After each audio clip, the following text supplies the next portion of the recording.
மத்தேயு எழுதின சுவிசேஷம் 1ஆம் அதிகாரம் 23ஆம் வசனத்தை வாசிக்கலாம். அவள் இதோ ஒரு கன்னிகை கர்ப்பவதியாகி ஒரு குமாரனை பெறுவாள், அவருக்கு இம்மானுவேல் என்று பெயரிடுவார்கள் என்று சொன்னான். இம்மானுவேல் என்பதற்கு தேவன் நம்மோடு இருக்கிறார் என்று அர்த்தமாம். கிறிஸ்மஸ் நாட்களிலே அடிக்கடி வாசிக்கக்கூடிய வசனம் தான் இது. ஆனால் நம்முடைய வாழ்க்கையின் ஒவ்வொரு நாளும் இந்த வசனத்தை நாம் உணர வேண்டும், தியானிக்க வேண்டும். இம்மானுவேல் என்பதற்கு தேவன் நம்மோடு இருக்கிறார் என்று அர்த்தமாம். உலகிலே எதுவுமே யாருமே நமக்கு நிரந்தரம் அல்ல. பணம், பதவி, பட்டம், புகழ், சொந்த பந்தங்கள், உறவுகள், கணவன், மனைவி, பிள்ளைகள், ஏராளமான உறவுகள் இருக்கலாம். ஆனால் எந்த உறவும் நமக்கு நிரந்தரம் கிடையாது. இன்றைக்கு நிரந்தரம் இல்லாத காரியத்தை நாம் பெரிதாக நினைத்து கொண்டிருக்கிறோம். ஆனால் வேதம் சொல்லுகிறது தேவன் நம்மோடு இருக்கிறார். சர்வ மகத்துவம் உள்ள தெய்வம், வானத்தையும் பூமியும் படைத்த தெய்வம், அண்ட சராசரத்தை உருவாக்கின தெய்வம் சொல்லுகிறார், நான் உன்னோடு கூட இருக்கிறேன் என்று சொல்ல. நிலையில்லாத மனிதர்களுடைய வாழ்க்கையில நிரந்தர பகையோடு வாழ்ந்து கொண்டிருக்கிறோம். மீண்டும் சொல்லுகிறேன், நிலையில்லாத மனிதர்களை நிரந்தர பகையோடு கூட நாம் பகைத்து வாழ்ந்து கொண்டிருக்கிறோம். இருப்பது கொஞ்ச காலம், கொஞ்ச நாட்கள் நமக்கு உறவு இருக்க போகிறது. அந்த நாட்களிலே அவர்களோடு அன்பு செலுத்தி பாசத்தை காட்டி ஐக்கியப்பட்டு ஒன்றாயிருந்து விட்டு போவோம். ஏனென்றால் யாரும் யாரோடும் நிரந்தரமாக இருக்க போவதில்லை. ஆனால் ஆண்டவர் ஒருவர் தான் நம்மோடு நிரந்தரமாக இருக்கக்கூடியவர். விசுவாசிகளுடைய வாழ்க்கையில் ஒன்றை தெளிவாய் அறிந்து கொள்ள வேண்டும். நான் ஆராதிக்கிற தெய்வம் என்னை தேடி வந்தவர் மட்டுமல்ல, என்னோடு வாழ விரும்புகிறவர், என்னோடு இருக்கிறவர். ஜனங்கள் கடவுளை தேடி கோவிலுக்கு போய் கொண்டிருக்கிறார்கள். ஆனால் தேவன் மனிதனை தேடி இந்த பூமிக்கு வந்தார். மனிதனை தேடி வந்தவர் மனிதனோடு வாழ்ந்தார், மனிதனுக்காக உயிரை கொடுத்தார். ஏன் கடவுள் மனிதனுக்காக உயிரை கொடுக்க வேண்டும்? மனிதன் பாவத்தில் பிறந்தான், பாவத்தில் வாழ்ந்து கொண்டிருக்கிறான். பாவத்திலேயே அவன் சாவான் என்றால் அந்த பாவம் செய்வதற்குரிய தண்டனையாகிய நரகத்துக்கு போய்விடுவான். அந்த நரகத்துக்கு போகக்கூடாமல் இருக்க வேண்டும் என்றால் அவனுடைய பாவத்துக்கு ஏதாவது ஒரு பிராயச்சித்தம் செய்ய வேண்டும். ஆட்டினுடைய இரத்தமோ கோழியினுடைய இரத்தமோ ஒரு மனிதனுடைய பாவத்துக்கு பிராயச்சித்தம் ஆக முடியாது. எனவேதான் பாவமில்லாத பரிசுத்த தெய்வம் நமக்காக இந்த பூமியிலே மனுஷனாய் மாறி பரிசுத்த இரத்தத்தை சிந்தி பாவ நிவாரண பலியாய் மாண்டார். அவருடைய மரணத்தினால் நமக்கு விடுதலை கிடைக்கிறது. இயேசு கிறிஸ்துவினுடைய இரத்தத்தினால் நம்முடைய பாவங்கள் மன்னிக்கப்படுகிறது. 3.5 ஆண்டுகள் இந்த பூமியில் இருந்தார், மீண்டும் பரலோகத்துக்கு போய்விட்டார். யாரெல்லாம் இயேசுதான் பாவத்துக்கு பரிகாரி என்பதை நம்பி வருகிறார், கிறிஸ்தவ தெய்வம் என்று நம்பி வருவதல்ல, ஏதோ கொடுப்பார் என்று நம்பி வருவதல்ல, நான் செத்த பின்பு பரலோகம் போக வேண்டும் என்றால் ஒரே வழி ஆண்டவராகிய இயேசு மட்டும்தான்.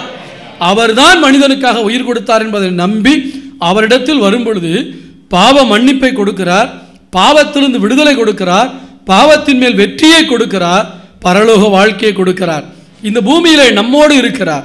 எதற்காக இருக்கிறார் என்பதை பற்றி தான் இன்றைக்கு நாம் தியானிக்க போகிறோம். ஆமென் சொல்லுவோமா? மாம்சத்தில் வந்த இயேசு இந்த பூமியிலே 33 ஆண்டுகள் இருந்தார். இயேசுவை அவருடைய சீஷர்கள் பின்பற்றினார்கள், எல்லாவற்றையும் விட்டு பின்பற்றினார்கள். இயேசு மீண்டுமாய் பரலோகத்துக்கு போகும் பொழுது அவருடைய சீஷர்களுக்கெல்லாம் கலக்கம். இவர் நிரந்தரமாக நம்மோடு இருப்பார் என்று நம்பித்தானே இவரை பின்பற்றினோம், எல்லாவற்றையும் விட்டு விட்டு வந்தோமே, இப்பொழுது இவரும் போகிறேன் என்று சொல்லுகிறாரே, நாம் எங்கே போவது? மீண்டும் பழைய தொழிலுக்கு போவதா என்றெல்லாம் பல கேள்விகள் அவர்களுடைய வாழ்க்கையில் இருந்தது. இந்த கேள்விகளோடு அவர்கள் இருப்பதை பார்த்துத்தான் ஆண்டவர் அவர்களுக்கு சொன்னார். எடுத்து வாசிங்கள், யோவான் 14:16. நான் பிதாவை வேண்டிக் கொள்ளுவேன், அப்பொழுது என்றென்றைக்கும் உங்களுடனே கூட இருக்கும்படிக்கு சத்திய ஆவியாகிய வேறொரு தேற்றரவாளனை அவர் உங்களுக்கு தந்தருளுவார். இங்கே சொல்லப்பட்ட வார்த்தையை கவனிங்கள், என்றென்றைக்கும் உங்களோடு கூட இருக்கும்படியாக. ஒரு அல்லேலூயா சொல்லுவோமா? நான் மாம்சத்தில் உங்களோடு இருந்தால் உங்களுக்கு வெளியே இருப்பேன், உங்கள் பக்கத்தில் இருப்பேன், உங்களை பார்த்து கொண்டிருப்பேன். ஆனால் நான் பரலோகத்துக்கு போய் நானே பரிசுத்த ஆவியாக, கேட்டீங்களா, ஒரே தெய்வம் 3 விதங்களிலே செயல்படுகிறார். மாம்சத்தில் மனிதனுக்காக பரிகாரம் செலுத்த வந்தபோது மாம்சத்தில் இயேசு என்று அழைக்கிறோம். அதே தேவன் தான் ஆவியாக இருக்கிறார். அந்த ஆவியானவர் நமக்குள் வாசம் பண்ண அவர் விரும்புகிறார். ஸ்தோத்திரம். இயேசு என்னோடு கூட இருக்கிறார் என்றால், தேவன் நம்மோடு கூட இருக்கிறார் என்றால், வீட்டிலே தனியாக அவர் வசிக்கவில்லை, நமக்குள் வாழ விரும்புகிறார். இதுதான் ரகசியம். தேவன் நம்மோடு இருக்கிறார், தேவன் நம்மோடு இருக்கிறார், தேவன் நம்மோடு இருக்கிறார் என்று சொல்லுகிறோமே, அதனுடைய அர்த்தம் என்ன? அதாவது காணக்கூடாத தேவன் என் உள்ளத்தில் வாசம் பண்ண விரும்புகிறார். கோ என்றால் தெய்வம், இல் என்றால் வீடு, அதான் கோவில். தெய்வம் குடிகொண்டிருக்கக்கூடிய இடம்தான் கோவில். நம்முடைய உள்ளம்தான் தேவனுடைய கோவில். வேதம் சொல்லுகிறது, நீங்கள் தேவனுடைய ஆலயம் என்று அறியீர்களா? ஒரு கோயில் இருக்குன்னா சாமி சிலையை வெளியே வைப்பாங்களா, கோயிலுக்குள்ள வைப்பாங்களா? உள்ள வைப்பாங்க. இன்றைக்கு ஆண்டவர் சொல்றார், நீங்கள் தான் என்னுடைய ஆலயம் என்றால் நமக்கு பக்கத்தில் வெளியே இருப்பாரா, நமக்கு உள்ள இருப்பாரா? நமக்கு உள்ளே இருக்க விரும்புகிறார். எனவேதான் நம்முடைய இருதயம் சுத்தமாக இருக்க வேண்டும் என்று ஆண்டவர் விரும்புகிறார். நம்முடைய வாழ்க்கை சுத்தமாக இருக்க வேண்டும் என்று ஆண்டவர் விரும்புகிறார். நம்முடைய உச்சம் தலை முதல் உள்ளங்கால் வரை நாம் பரிசுத்தமாக இருக்க வேண்டும் என்று ஆண்டவர் விரும்புகிறதுக்கு காரணம், நீ கிறிஸ்தவனா மாறிட்டா இதெல்லாம் வெறுக்கணுங்கிறதுக்காக அல்ல, கிறிஸ்து உனக்குள் இருக்கிறபடினால், அந்த பரிசுத்த தெய்வம் உனக்குள் இருக்கிறபடினால் நீ பரிசுத்தமாய் வாழ்ந்தாக வேண்டும். இதை செய்யக்கூடாது அதை செய்யக்கூடாது என்பது நம்முடைய வெறும் ஒரு கட்டளைகள் அல்ல. அந்த பாவமே இல்லாத பரிசுத்த தெய்வம் எனக்குள் வாசம் பண்ணுகிறபடினால் என்னுடைய சரீரம் சுத்தமாக இருக்க வேண்டும். வெளிப்பிரகாரமாக மட்டுமல்ல, உள்ளேயும் சுத்தமாக இருக்கணும். வெளியவும் சுத்தமாக இருக்கணும், உள்ளேயும் சுத்தமாக இருக்க வேண்டும். நிரந்தரமாக நம்மோடு கூட தங்க விரும்புகிற தெய்வம். ஆனால் மனிதனுடைய நிலை என்ன?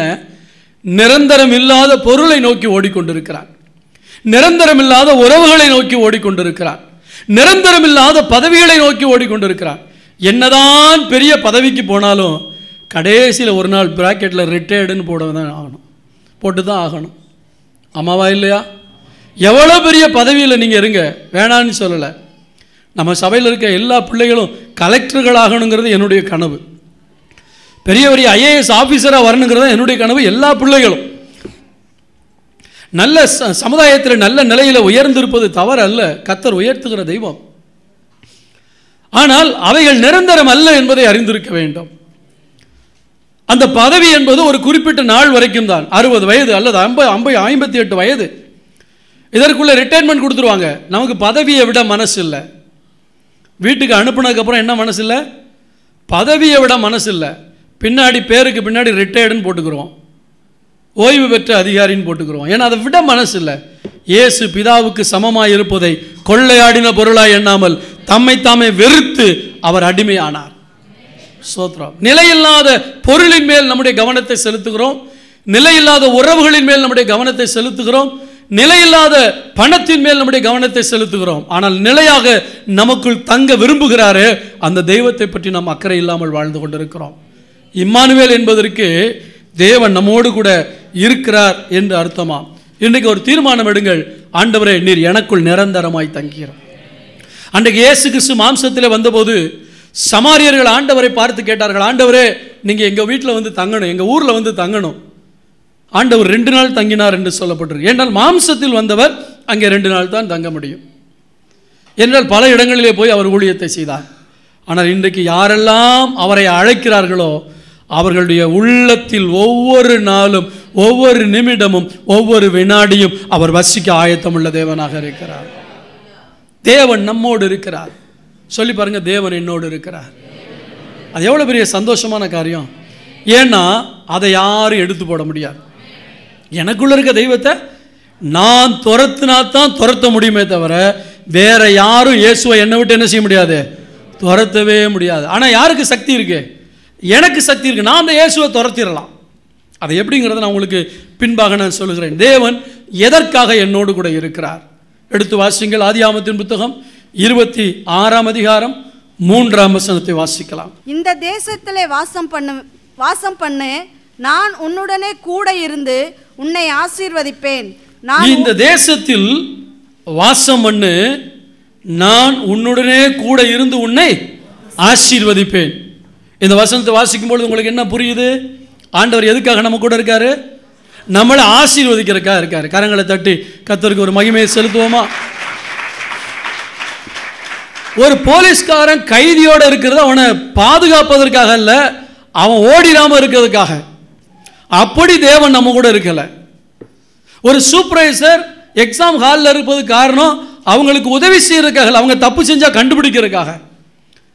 இப்படி உலகத்தில் பலரும் நம்மோடு கூட இருப்பதற்கு காரணம் நமக்கு லாபத்துக்காக அல்ல, நம்மளை கண்டிக்கிறதுக்காகவும் நம்மளை கவனிக்கிறதுக்காகவும். ஆனால் நம்மை உண்டாக்கின சர்வ வல்லமையுள்ள தேவன் நான் எதற்காக உன்னோடு கூட இருக்கிறேன் என்று சொல்லுகிறார்? உன்னை ஆசீர்வதிப்பதற்காக. அல்லேலூயா. நல்லா சொல்லுவோமா? அல்லேலூயா. நல்ல படிப்பு, நல்ல வேலை, நல்ல வீடு, நல்ல வருமானம், நல்ல வாகனம், நல்ல தொழில், இதெல்லாம் இருந்தால் ஆசீர்வாதம் நினைக்கிறோம். இதை எல்லாத்தையும் தர்றவரே அவர் தான். இது ஒன்னொன்னுக்கு பின்னாடி நீங்க ஓட வேண்டாம், அவருக்கு பின்னாடி ஓடினா இது எல்லாமே உங்க பின்னாடி வரும். முதலாவது தேவனுடைய ராஜ்யத்தையும் அவருடைய நீதியும் தேடுங்கள், அப்பொழுது இவைகள் எல்லாம் உங்களுக்கு. இவைகள் எல்லாம் என்றால் என்ன?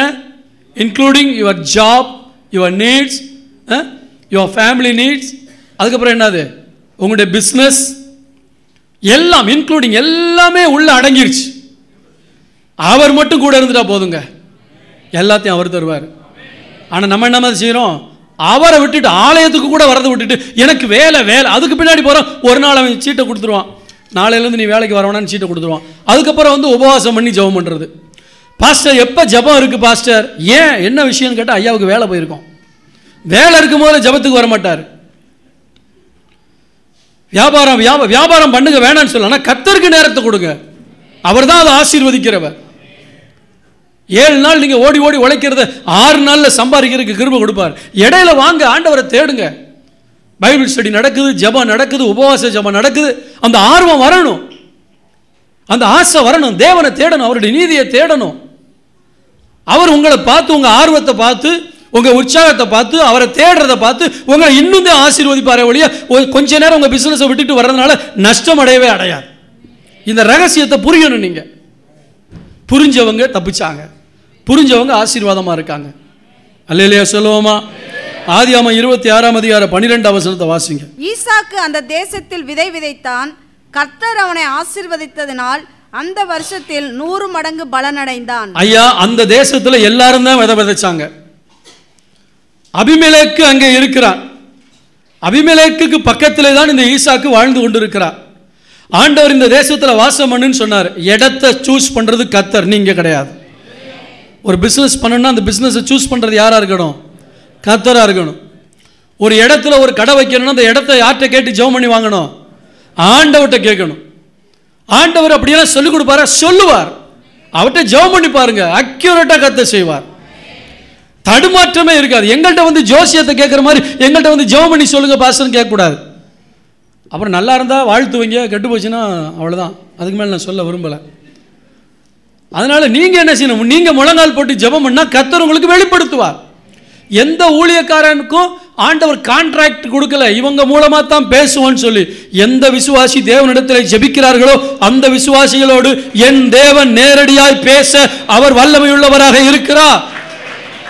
வளரணும், வளரணும்.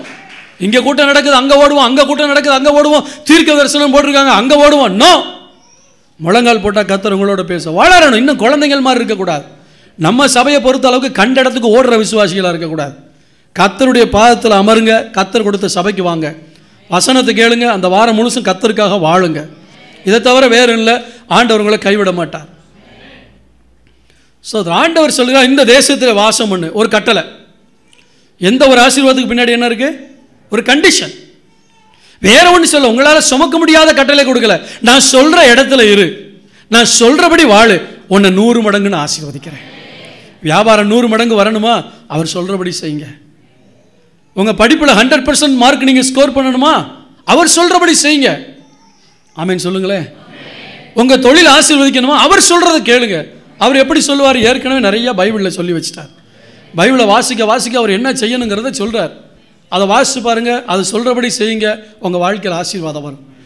எனவே தான் ஆண்டவர் சொல்லுகிறார், நான் உன் கூட இருக்கிறதுக்கு காரணம் உன்னை ஆசீர்வதிப்பு.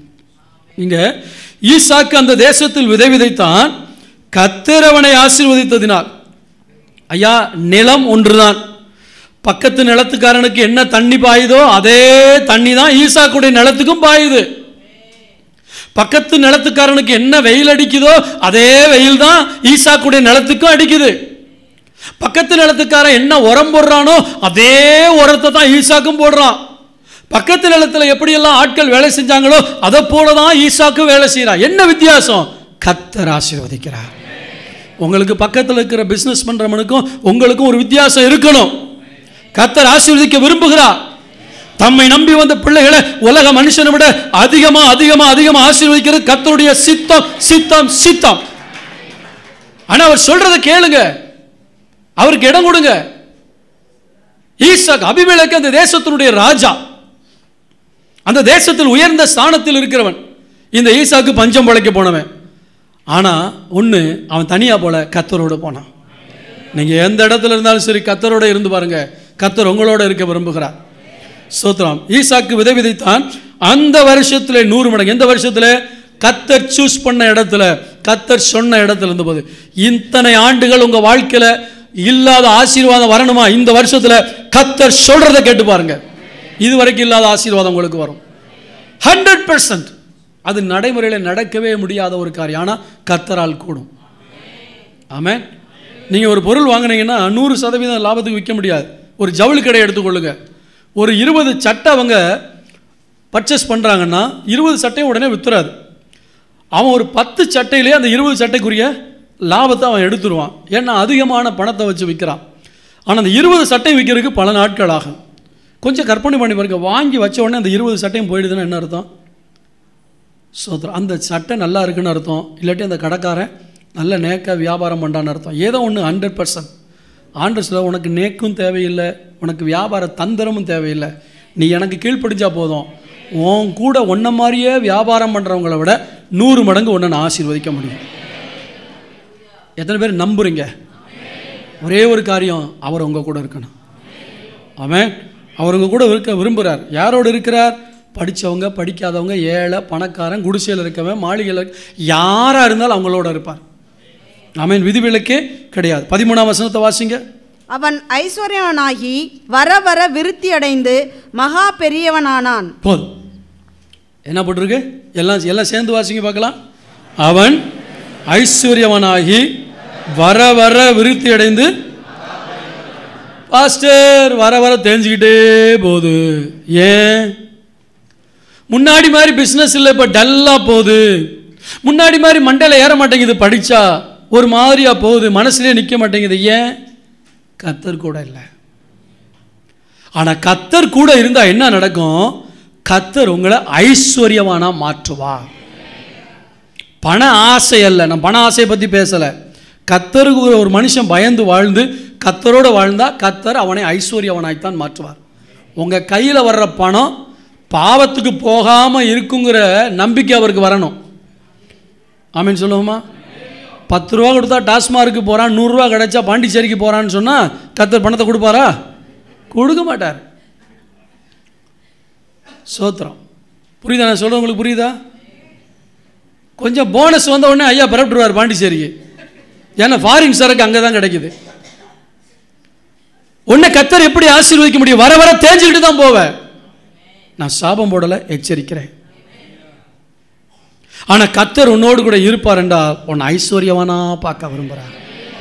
ஆபிரகாம் ஒரு பெரிய சீமானாக இருந்தார். அந்த ஆபிரகாமுடைய பிள்ளையை தான் கர்த்தர் சொல்றாரு, உன்னை ஐஸ்வர்யவானா மாற்று. நம்ம தெய்வம் தரித்திரத்தின் தெய்வம் அல்ல. நாம் தரித்திரத்தில் கிடந்தோம், நம்மை ஐஸ்வர்யவானாய் மாற்றுவதற்காக ஐஸ்வர்யனாகிய அவர் தரித்திரமாய் வந்தார் இந்த பூமியில். நம் நிமித்தம் தரித்திரர் ஆனார் என்று வேதம் சொல்கிறது. ஏன்? நம்மை ஆசீர்வதிப்பதற்காக. அவர் யாரை ஆசீர்வதிக்கிறார்? அவருடைய பிள்ளைகள் எல்லாரையும் ஆசீர்வதிக்கிறார். பாகுபாடு இல்லாமல் ஆசீர்வதிக்கிறார். ஸ்தோத்திரம். எனவே அன்பான கர்த்தருடைய பிள்ளைகளே, கர்த்தர் உங்களோடு கூட இருக்கணும். அவர் சொல்கிற இடத்துல இருங்க, 100 மடங்கு உங்களை ஆசீர்வதிப்பார். அவர் சொல்கிறபடி வாழ்ந்து பாருங்க, 100 மடங்கு உங்களை ஆசீர்வார். வர வர விருத்தி அடைந்தான. வர வர நம்ம நிலைமை எப்படி? கழுத தெரிஞ்சு கட்டெரும்பான கதையாக இருக்குது. இனி அப்படி இருக்கக்கூடாது. டுனாமிஸ் ஏஜி சபை விசுவாசிகளுடைய வாழ்க்கை வர வர உயர்ந்து கொண்டு தான் போகணுமே தவிர வர வர தாழ்ந்துக்கிட்டே போகக்கூடாது. ஸ்தோத்திரம். அதுக்கு கர்த்தர் உங்களோடு இருக்கணும். உலக மனுஷன் திறமையினால் பிழைக்கிறான். அவன் அட்டூழியம் பண்ணுவான், கள்ளக்கணக்கு எழுதுவான், இல்லீகலாக செயல்படுவான். இல்லீகலாக வர்ற வருமானத்தை நான் சொல்லலை. சட்டத்துக்கு புறம்பாய் சம்பாதிச்சுட்டு கர்த்தர் கொடுத்தாருன்னு சொல்லக்கூடாது. அதை கர்த்தர் ஏற்றுக்கொள்ள மாட்டார். சோதரம். மல்யுத்தம் பண்ணினாலும் சட்டத்தின்படி மல்யுத்தம் பண்ண வேண்டும். கர்த்தர் உங்களை ஆசீர்வதிப்பார். 16ஆம் வசனத்தை வாசிங்க. அபிமெலேக்கு ஈசாக்கை நோக்கி, நீ எங்களை விட்டு போய்விடு, எங்களை பார்க்கிலும் மிகவும் பலத்தவன் ஆனாய் என்றான். என்ன சொல்றான்? நீ எங்களை விட்டு போய்விடு. என்ன சொல்றான்? எப்பா நீ பஞ்சம் பிழைக்க எங்கள் தேசத்துக்கு வந்த, ஆனால் இப்போ எங்களை விட நீ பெரிய ஆளாயிட்ட. உங்களை குறித்து உங்கள் பக்கத்து வீட்டுக்காரங்க இப்படி சொல்லணும். போயிடுன்னு சொல்ல வழி இல்லை, போயிடுன்னு சொல்ல முடியாது. ஏன்னா இவன் அந்த தேசத்தில் பஞ்சம் பிழைக்க போனான். அந்த தேசத்தை ராஜா அபிமெலேக்கு சொல்கிறான், நீ எங்களை விட்டு என்ன செய்ய, போயிடு. ஏன்னா காரணம் என்ன, எங்களை பார்க்கிலும் மிகவும் பலத்தவனானாய். எதிரி சாட்சி சொல்கிறான், உங்களை கேலி பண்ணவங்க கிண்டல் பண்ணவங்க சொல்லணும், எப்பா நீ என்னை விட பெரிய ஆளாயிட்டேன்னு சொல்லி. காரணம் என்ன, காரணம் என்ன, காரணம் என்ன? வாசிங்க 28ஆம் வசனத்தை. அதற்கு அவர்கள், நிச்சயமாய் கர்த்தர் உம்மோடே கூட இருக்கிறார் என்று. அல்லேலூயா, ஆமென். வேற எந்த காரணமும் கிடையாதுப்பா. ஏன்னா எனக்கு உதிக்கிற சூரியன் தான் உனக்கு உதிக்குது, எனக்கு பாயிற தண்ணி தான் உனக்கு பாயுது, நான் போடுற உரத்தை தான் நீ போடுற. இதுல என்ன வித்தியாசங்கிறத நாங்க கண்டுபிடிச்சோம். கர்த்தர் உங்க கூட இருக்காரு. விசுவாசியே, கர்த்தர் உங்களோடு கூட இருப்பார் என்றால் மற்றவர்கள் சொல்லுவாங்க, நீ வர வர விடுத்தி அடைவாய், நீ உயர்வாய், நீ ஆசீர்வதிக்கப்படுவாய், நீ மென்மேலும் பலப்படுவாய். ஆமென்.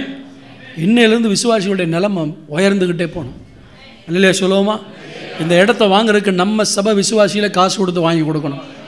அல்லேலூயா.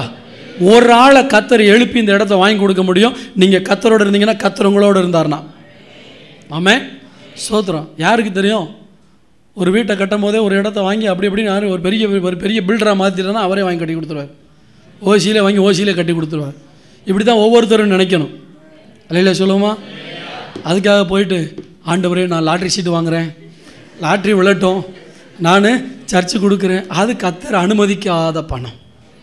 அவன் நம்ம நாட்டிலே லாட்ரி சீட்டு கிடையாது. சரி, இன்னொரு வசனத்தை வாசிக்கலாமா? 2 நாளாகமம் 17ஆம் அதிகாரம் 3ஆம் வசனத்தை வாசி. கர்த்தர் யோசபாத்தோடு இருந்தார். அவன் பாகால்களை தேடாமல் தன் தகப்பனாகிய தாவீது முன்னாட்களில் நடந்த வழிகளில் நடந்து தன் தகப்பனுடைய தேவனை தேடி. 5ஆம் வசனம் வரைக்கும் வாசிங்க. இஸ்ரவேலுடைய செய்கையின்படி நடவாமல் அவருடைய கற்பனைகளின்படி நடந்து கொண்டான். ஆகையால் கர்த்தர் அவன் கையில் ராஜ்ய பாரத்தை திடப்படுத்தினார். யூதா கோத்திரத்தார் எல்லாரும் யோசபாத்துக்கு காணிக்கைகளை கொண்டு வந்தார்கள். அவனுக்கு ஐஸ்வர்யமும் கனமும் மிகுதியாயிருந்தது. இந்த 3 வசனங்களுக்கு நல்லா கவனிங்க. கர்த்தர் யோசபாத்தோட கூட இருந்தார். அதனால என்ன நடந்தது வாசிங்க. அவன் பாகால்களை தேடாமல் தன் தகப்பனாகிய தாவீது முன்னாட்களில் நடந்த வழிகளில் நடந்து. யாருடைய வழிகளில் நடந்தான்? கர்த்தருடைய வழியில் நடந்தான். எனவே கர்த்தர் அவனோடு இருந்தார். இன்னைக்கு உலகத்திலே எல்லாரோடும் கர்த்தர் இருக்க விரும்புகிறார். மக்கள் விக்கிரகங்களை தேடிக்கொண்டிருக்கிறார்கள். ஆனால் அவரை தேடும் பொழுது யாராக இருந்தாலும் அவர்களோடு கூட கர்த்தர் இருப்பார். அதற்கு முன்பு இருந்த ராஜாக்கள் எல்லாம் விக்கிரகங்களை தேடினார்கள், அவர்களோடு கர்த்தர் இல்லை. ஆனால் கர்த்தரை தேடின இந்த யோசபாத்தோடு கர்த்தர் இருந்தார். இது முதல் காரியம். 4ஆம் வசனம் என்ன சொல்லுது? தன் தகப்பனுடைய தேவனை தேடி இஸ்ரவேலுடைய செய்கையின்படி நடவாமல் அவருடைய கற்பனைகளின்படி நடந்து கொண்டான். முதல்ல தேவனை தேடினான். இரண்டாவது இஸ்ரவேல் ஜனங்கள் பாவம் செய்தார்கள். இவன் பாவம் செய்யாமல் கர்த்தருடைய வழியில் நடந்தான். ஆமென். அடுத்து 5ஆம் வசனத்தை வாசிங்க. ஆகையால் அப்படின்னு என்ன அர்த்தம்? அதனால. எதனால? இவன் மற்றவங்களை போல வாழாம வித்தியாசமா கர்த்தரை தேடினான், கர்த்தருடைய வழியில நடந்தான். அதனால கர்த்தர் அவன் கூட இருந்தாரு. அப்படி கூட இருந்ததுனால என்ன நடந்தது? கர்த்தர் அவன் கையில் ராஜ்யபாரத்தை திடப்படுத்தினார். அல்லேலூயா. வியாபாரத்தை திடப்படுத்துவார், படிப்பை திடப்படுத்துவார், குடும்பத்தை திடப்படுத்துவார். நீங்க கையிட்டு என்ன செய்றீங்களோ அதை கர்த்தர் திடப்படுத்துவார். ஆமென். அல்லேலூயா. வாசிங்க அடுத்து. யூதா கோத்திரத்தார் எல்லாரும் யோசபாத்துக்கு காணிக்கைகளை கொண்டு வந்தார்கள். அவனுக்கு ஐஸ்வர்யமும் கனமும் மிகுதியாய் இருந்தது. அல்லேலூயா. கர்த்தர் அவன் கூட இருந்ததுனால அவனுக்கு ஐஸ்வர்யமும் வந்தது, கனம் மிகுதியா வந்த, மதிப்பு மரியாதையோட வாழ்ந்தான். தேவ பிள்ளையே, எந்த இடத்துல நீ மரியாதை இல்லாம வாழ்ந்துகிட்டு இருக்கியோ கர்த்தர் அவன் கூட இருந்தா போதும். அந்த இடத்துல மதிப்புள்ள ஒரு ஆளை கர்த்தர் மாத்துவார். எழுதி வச்சுங்க. நான் சொல்றேன், எந்த இடத்துல ஜனங்கள் உங்களை மதிக்காம இருக்காங்களோ அதே இடத்துல உங்களை கனம் பண்ணணும்னா கர்த்தர் உங்களோடு இருக்கணும். கர்த்தர் உங்களோடு கூட இருந்தா உங்களை கனம் பண்ண வைப்பார். ஆமென் சொல்லுவோமா? ராஜ்யபாரத்தை திடப்படுத்தின தேவன் எல்லாவற்றையும் செய்வார். இன்னைக்கு என்னன்னா, பெந்தகோஸ்தே விசுவாசிகள்னா தரித்திரத்தில் இருக்கவங்கிற ஒரு பிக்சரை கொண்டு வந்துட்டோம். ஸ்தோத்திரம். பெந்தகோஸ்தே விசுவாசிகள்னா அவங்க அல்லேலூயா சொல்லுவாங்க, ஆராதனைலாம் பண்ணுவாங்க, ஆனால் கடன் வாங்கிட்டு இருப்பாங்க, கஷ்டப்பட்டுக்கிட்டு இருப்பாங்க. ஏன்னா உணர்ச்சி வசப்பட கற்றுக்கிட்டோம், உண்மையில் வாழ பழக மறந்துட்டோம். ஆமென். சோதரர் வெறும் உணர்ச்சி வசப்படுறதில்ல. என் கர்த்தர் என் கூட இருந்தார்னா என்னை வாளாக்காமல் தலையாக்குவார், கீழாக்காமல் மேலாக்குவார். ஸோ கர்த்தர் நம்மோடு கூட இருப்பதற்கு முதல் காரணம் அவர் நம்மளை ஆசீர்வதிக்க விரும்புகிறார். ஸ்தோத்திரம். ஒன்று தெரியணும், கர்த்தர் என் கூட இருக்காருங்கிறத நீங்கள் உறுதிப்படுத்தணும். கர்த்தர் உங்களோட இருக்காரா? கர்த்தர் உங்களோட இருந்தால் வேற என்ன இருக்காது? கர்த்தர் உங்களோட இருந்தால் எது இருக்காது? சத்தமாக சொல்லுங்களேன், பயம் இல்லாமல் சொல்லுங்க. பாவம் இருக்காது. பாவம் உங்களுடைய வாழ்க்கையில் இருந்தால் யார் இல்லை? ஏன் அவர் இருக்க மாட்டாரா? எடுத்து வாசிங்க, ஒரு வசனத்தை உங்களுக்கு வாசிக்கலாம். பாவம் இருக்கிற இடத்துல அவர் இருக்க முடியாது. சோத்திரம். விட முடியலன்ட்டு இன்னைக்கு நிறைய பேர் பாவம் செஞ்சுக்கிட்டே இருக்காங்க. கர்த்தர் அவர்களோடு கூட இல்லை. பாஸ்டர் நீங்கள் என்ன கான்ட்ராக்டாக வாங்கியிருக்கீங்க கர்த்தரை? நீங்கள் இல்லைன்னு சொன்னால் இல்லையா? வசனம் சொல்லுது எங்களோட இருக்காருன்னு சொன்னால், ஐயா நான் வசனத்தின் அடிப்படையில் தான் சொல்கிறேன். பாவம் செய்கிற இடத்துல கர்த்தர் என்ன செய்ய முடியாது. ஏன்னா அவர் பரிசுத்தம் உள்ள தெய்வம், பாவத்தை பார்க்க மாட்டாத சுத்த கண்ணன். ஆமென். ஸோ வசனத்தை எடுத்து வாசிங்க. யாத்திராகமம் 32ஆம் அதிகாரத்தில் நடந்த சம்பவத்தை நான் உங்களுக்கு சொல்கிறேன், கவனிங்க. என்ன 32ஆம் அதிகாரத்தில் ஜனங்கள் கண்டுகுட்டியை செஞ்சு ஆராதனை பண்ண ஆரம்பிச்சிட்டாங்க. எகிப்திலிருந்து ஆண்டவர் அவங்களை விடுவிச்சு கொண்டு வராரு. என்ன கவனிங்க, எகிப்திலிருந்து விடுதலையாக்கி கொண்டு வராரு. மோசே ஆண்டவர் கூப்பிட்டாரு. ஆண்டவர்கிட்ட மோசே ஏறி போயிட்டார். இப்போ மோசையோடு தேவன் பேசி கற்பனைகளை மனுஷன் எப்படியெல்லாம் வாழணும்னு சொல்லி கற்பனைகளை கொடுத்து கொண்டு இருக்கிறார். கற்பனைகளை கொடுத்து கொண்டு இருக்கிற நேரத்தில் இந்த மோசே போனார், லேட் ஆகிடுச்சு, 40 நாள் ஆச்சு, ஆளை காணான்னு சொல்லி எங்களுக்கு தெய்வத்தை உண்டு பண்ணுன்ட்டு கன்றுக்குட்டியை செஞ்சுட்டாங்க. இப்போ கன்றுக்குட்டியை செய்த உடனேயே ஆண்டவருடைய கோபம் அவர்கள் மேல் வந்தது. கர்த்தரை வைக்க வேண்டிய இடத்துல வேற ஒன்று வச்சுட்டாங்க. விக்கிரகம், அருவருப்பு, அது நரகலான விக்கிரகம் என்று வேதம் சொல்லுகிறது. கர்த்தரை வைக்க வேண்டிய இடத்துல விக்கிரகத்தை வச்சதுனால கர்த்தர் அவங்க கூட வரமாட்டேன்னு சொல்லிட்டார். எடுத்து வாசிங்க, 33:3 வாசிங்க. ஆனாலும் வழியிலே நான் உங்களை நிர்மூலம் பண்ணாதபடிக்கு நான் உங்கள் நடுவே செல்ல மாட்டேன். ஏன் செல்ல மாட்டேன்? என்ன வைக்க வேண்டிய இடத்துல நீ பாவத்தை வச்சுட்ட, அருவருப்பை வச்சுட்ட, அதனால நான் உங்க கூட வரமாட்டேன். அப்படித்தானே சொல்லியிருக்கு. 32ஆம் அதிகாரத்தில் கர்த்தரை வைக்க வேண்டிய இடத்துல பாவத்தை வைத்தார்கள். 33:3 தெளிவாக ஆண்டவர் சொல்ல, ஆனாலும் வாசிங்க, வழியிலே நான் உங்களை நிர்மூலம் பண்ணாதபடிக்கு அதாவது கூட வந்தேன்னா உன்னை காலி பண்ணிடுவேன். ஏன்னா நான் பரிசுத்தமான தெய்வம். நீ பாவம் பண்ணிக்கிறத பார்த்துக்கிட்டே உன் கூட என்னால் இருக்கவே வழியை உன்னை அடிச்சு போட்டுருவேன். அதுக்கு தான் எதுக்கு வம்பு நான் ஒதுங்கிடுறேன். எத்தனை பேருக்கு புரியுது? நான் உன் கூட ஏன் இருக்கிறது இல்லைன்னா நீ பாவம் பண்ற, என்னால் உன் கூட இருக்க முடியாது.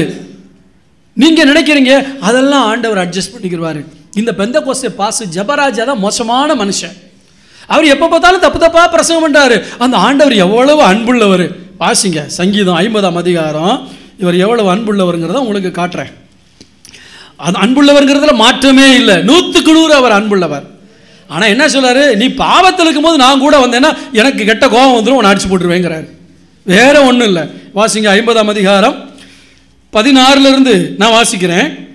தேவன் துன்மார்க்கனை நோக்கி, யார துன்மார்க்கன்னா யாரு? பாவம் செய்யறவனுக்கு பேர் என்னது? விசுவாசி கிடையாது, தேவ பிள்ளை கிடையாது. பாவம் செய்யறவனுக்கு பேர் துன்மார்க்கன். தேவன் துன்மார்க்கனை நோக்கி, நீ என் பிரமாணங்களை எடுத்துரைக்கவும் என் உடன்படிக்கையை உன் வாயினால் சொல்லவும் உனக்கு என்ன நியாயம் உண்டு? முதல்ல ஊழியக்காரன் தலையில் அடிக்கிறாரு. பாவம் பண்ணிட்டு என் வசனத்தை பிரசங்கம் பண்றதுக்கு உனக்கு என்ன தகுதி இருக்குன்னு கேட்கிறார். இன்னைக்கு அநேக ஊழியர்கள்ங்கிற போர்வையிலே வாழ்கிறவர்கள் இஷ்டத்துக்கு வாழ்ந்து பாவம் பண்ணிட்டு என்ன செய்றாங்க? அந்த வசனத்தை எடுத்து அன்பா பிரசங்கம் பண்றாங்க. அடி விழும் ஜாக்கிரதை. ஆமென். அது நானா இருந்தாலும் எனக்கு அடி தான் விழும், நானும் தப்பிக்க முடியாது. இன்னைக்கு ஊழியக்காரன்கிற போர்வையில பைபிளை தூக்கிட்டு அங்க பிரசங்கம் பண்ண போற, இங்க பிரசங்கம் பண்ண, ஜாக்கிரதை. கர்த்தர் உன்னை பீறி போட்டு விடுவார். பரிசுத்தமா இல்லாவிட்டால் கூட வர்றாரு நினைச்சா உன்னை அடிச்சு போட்டுருவார். அதுக்கு தான் ஒதுங்கி இருக்கார். சில நேரத்தில் சில பேரண்ட்ஸை பார்த்துருக்கேன், பிள்ளைங்களை தனியாக விட்டு வந்துடுவேன். என்னென்னா அவன் பண்ணுற சேட்டைக்கு பக்கத்தில் தான் எனக்கு கோவம் வரும், அடிச்சு போட்டுருவேன். அதுக்கு தான் நான் ஓரமாக வந்துடுறேன். எத்தனை பேர் ஆமான்னு ஒத்துக்கிறீங்க? நீங்களே இப்படி இருந்தீங்கன்னா அந்த பரிசுத்தமுள்ள தெய்வம் எப்படி? பண்ணுற சேட்டையை பார்த்துக்கிட்டு என்னால் சும்மா இருக்க முடியாது. நான் இருந்தேன்னா அவனை 2 சாத்திடுவேன். எதுக்கு வம்பு? நான் ஒதுங்கிறேன். இதைத்தாங்க ஆண்டவர் சொல்கிறாரு. நான் ஒன்றும் புதுசாக பிரசங்கம் பண்ணலை. நீ பண்ணுற சேட்டைக்கு நான் உன் கூட இருந்தேன்னா உன்னை அடித்து காலி பண்ணிடுவேன்.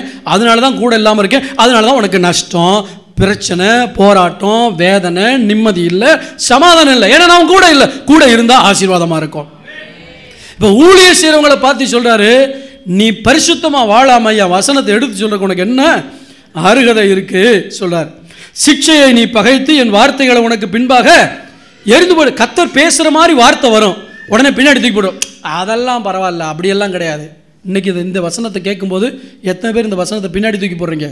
உள்வாங்கி இருதயத்தில் உள்வாங்கி ஆண்டவர் என்னோடு கூட பேசுகிறார் என்று நீங்கள் அதை ஏற்றுக்கொள்கிறீர்களா? இல்லாட்டி இந்த வசனத்தை பின்னாடி தூக்கி போட்டு நான் இருக்கிற மாதிரி தான் இருக்க போகிறேன்னு சொல்ல போகிறீங்களா? வசனத்தை பின்னாக எரிந்து போடுகிறாய். நீ திருடனை காணும்போது அவனோடு ஒருமித்து போகிறாய். திருட்டுத்தனமாக பணம் சம்பாதிக்கிறது, திருட்டுத்தனமாக வியாபாரம் பண்ணுறது, இதெல்லாம் பார்க்கும்போது திருடனோடு நீ என்ன செய்கிற? ஒருமித்து போகிறாய். விபச்சாரரோடு உனக்கு பங்கு உண்டு. உன் வாயை பொல்லாப்புக்கு திறக்கிறாய், உன் நாவு சற்பனையை பிணைக்கிறது. நீ உட்கார்ந்து உன் சகோதரனுக்கு விரோதமாய் பேசி உன் தாயின் மகனுக்கு அவதூறு உண்டாக்க. கூட பிறந்தவங்களையே குழி தோண்டி புதைக்கிற கூட்டம். ஒரே தாய் வயிற்றில் பிறந்தவங்களுக்குள்ளேயே பிரச்சனை, போராட்டம். நீ உட்கார்ந்து உன் சகோதரனுக்கு விரோதமாய் பேசி உன் தாயின் மகனுக்கு அவதூறு உண்டாக்குகிறாய். இவைகளை நீ செய்யும் போது நான் மௌனமாக இருந்தேன், உன்னை போல நானும் இருப்பேன் என்று நீ நினைவு கொண்டாய். நம்ம செய்கிறதெல்லாம் அட்ஜஸ்ட் பண்ணிக்கிறவாரு நீ நினைக்கிற. நம்ம பண்ணுற தப்பை ஆண்டவர் கண்டுக்க மாட்டார். நம்ம பார்வைக்கு எதெல்லாம் சரின்னு நினைக்கிறோமோ அதெல்லாம் அவர் அக்செப்ட் பண்ணுவார். ஊழியக்காரங்க தான் கெட்டவங்கன்னு நீ நினைக்கிற. ஆனால் ஆண்டவர் சொல்வார், நீ நினைக்கிற மாதிரி நான் இல்லை. ஆமென். ஆனாலும் நான் உன்னை கடிந்து கொண்டு அவைகளை உன் கண்களுக்கு முன்பாக ஒவ்வொன்றாக நிறுத்துவேன். தேவனை மறக்கிறவர்களே இதை சிந்தித்துக் கொள்ளுங்கள், இல்லாவிட்டால் நான் உங்களை பீறி போடுவேன், ஒருவரும் உங்களை விடுவிப்பதில்லை. எவ்வளவு பயங்கரமான வசனம்! இதெல்லாம் நம்ம ஸ்கிப் பண்ணிட்டு போயிடுவோம். பைபிள் படிக்கும்போது என்ன செய்வோம்? இதெல்லாம் அப்படியே ஜம்ப் பண்ணி போயிடுவோம். எங்கேயாவது ஆசீர்வாதம்னு ஒரு வசனத்தை கண்டால் அது ஹைலைட் பண்ணுவோம். இன்னைக்கு சொல்கிறாரு, நான் உன் கூட இருக்கிறதுக்கு காரணமே உன்னை ஆசீர்வதிக்கத்தான். ஆனால் நான் பரிசுத்தமான தெய்வம், நீ பாவம் செய்யக்கூடாது. பாவம் செய்கிறவங்க கூட இருந்தேன்னா என் கை சும்மா இருக்காது, உன்னை அடிச்சு போடுவேன். அதுக்காக தான் ஒதுங்கிட்டேன். நான் ஒதுங்கினதுனால தான் உனக்கு பிரச்சனை, போராட்டம். இப்போ உன்னை தாழ்த்தி நான் பரிசுத்தமாக வாழ்கிறேன்னு ஒப்பு கொடுத்தா மீண்டும் நான் உன் கூட வருவேன், உன்னை ஆசீர்வதிப்பேன். ஆமென் சொல்லுவோமா? அல்லேலூயா, சோத்ரா. 33ஆம் அதிகாரம் 7ஆம் வசனத்தை வாசிங்க. யாத்ராகமம். மோசே கூடாரத்தை பெயர்த்து அதை பாளையத்துக்கு புறம்பே தூரத்திலே போட்டு அதற்கு ஆசாரிப்பு கூடாரம் என்று பெயரிட்டான். நல்ல கவனிங்க, 25:8 வாசிங்க. அவர்களின் நடுவிலே நான் வாசம் பண்ண எனக்கு ஒரு பரிசுத்த ஸ்தலத்தை உண்டாக்குவார்களாக. இங்க நல்ல கவனிங்க, இங்க ஆண்டவர் என்ன சொல்றாரு? அவர்கள் நடுவில் வாசம் பண்ண எனக்கு ஒரு பரிசுத்த ஸ்தலத்தை உண்டாக்குவாயாக என்றல்ல, உண்டாக்குவார்களாக.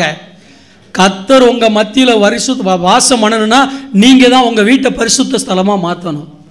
நீங்க தான் உங்க உள்ளத்தை பரிசுத்த ஸ்தலமா மாற்றணும். நீங்க தான் உங்களுடைய வாழ்க்கையை பரிசுத்த ஸ்தலமா மாற்றணும். ஏன்னா உங்களுக்குள்ள அவர் வாசம் பண்ண விரும்புகிறார்.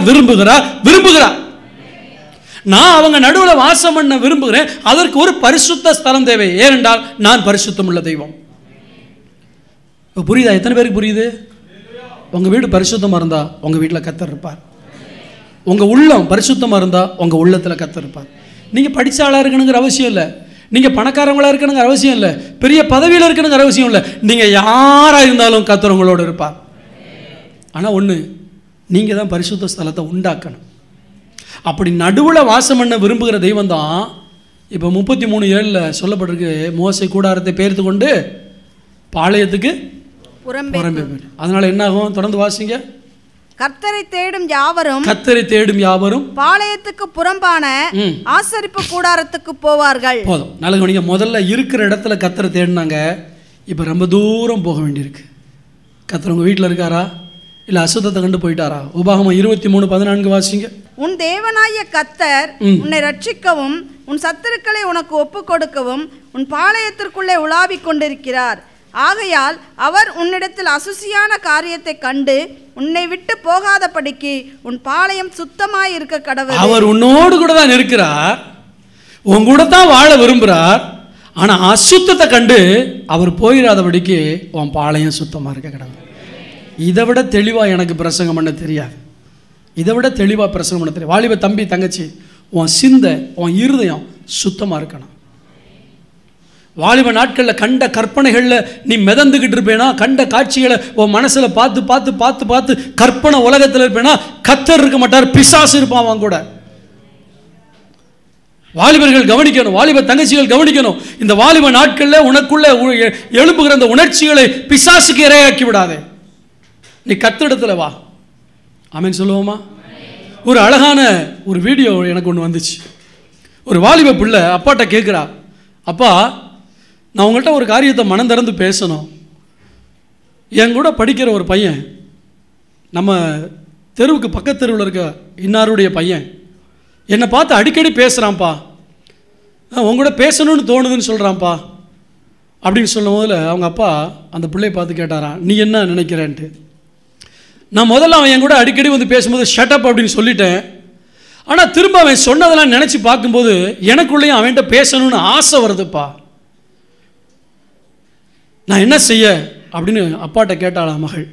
அப்பா சொன்னாராம், சின்ன வயசில் எல்கேஜியில் நான் உன்னை கொண்டு சேர்த்து விடும் போதில் உங்கள் டீச்சர் என்னை கூப்பிட்டு சொல்லுவாங்க, இந்த பிள்ளை கிளாஸ்லேயே யூரின் போயிடுது, கிளாஸ்லேயே மோஷன் போயிடுது, உங்கள் பிள்ளைக்கு சொல்லி வைங்கன்னு சொல்லுவாங்க. ஏன்னா நீ சின்ன வயசு, அதை அடக்கி வைக்க உனக்கு தெரியலை. அந்த வயசில் வந்த உடனே நீ போயிடுற. ஆனால் 6ஆம் கிளாஸ் வரும்பொழுது அதே அந்த இயற்கை உபாதை உனக்கு வரும்பொழுது நீ அடக்கி வச்சு அந்த இன்டர்வல் பீரியட் வரும்பொழுது பாத்ரூம் போகணுன்னு கற்றுக்கிட்ட. அதுக்கப்புறம் நீ வளர்ந்து வந்த, இப்போ உனக்கு பாத்ரூம் போகணும், மோஷன் போகணுங்கிற ஒரு சூழ்நிலை வருது, கிளாஸ்லேயே போயிடுவியா அப்படின்னு கேட்குற. ஐயோ சி, அதை எப்படி போவாங்க? அப்போ என்ன செய்வ? அடக்கி வச்சு அது வெளியே வந்ததுக்கப்புறம் அந்த டைமில் தான் போவேன். இதை போல தாம்மா உணர்ச்சிகள். இது வரத்தான் செய்யும். இயற்கை உபாதையை யாரும் தடுக்க முடியாது, அது வரத்தான் செய்யும். ஆனால் உனக்கு அடக்கி வைக்க தெரியணும். ஆமென். வாலிப தம்பி தங்கச்சி, உனக்குள்ள எழும்புகிற அந்த உணர்ச்சிகளை பரிசுத்த ஆவியானவருடைய துணை கொண்டு நீ அடக்கி வைக்க தெரியணும். அதுக்கு தீனி போடுறதுக்காக கண்ட காரியங்களை பார்க்கக்கூடாது. உன் கையில் இருக்கிற மொபைல் உனக்கு எதிரியா மாறும், உன் வீட்டில் இருக்கிற இன்டர்நெட் உனக்கு எதிரியா மாறும். கர்த்தர் உன் கூட இருக்க மாட்டார், போயிடுவார்.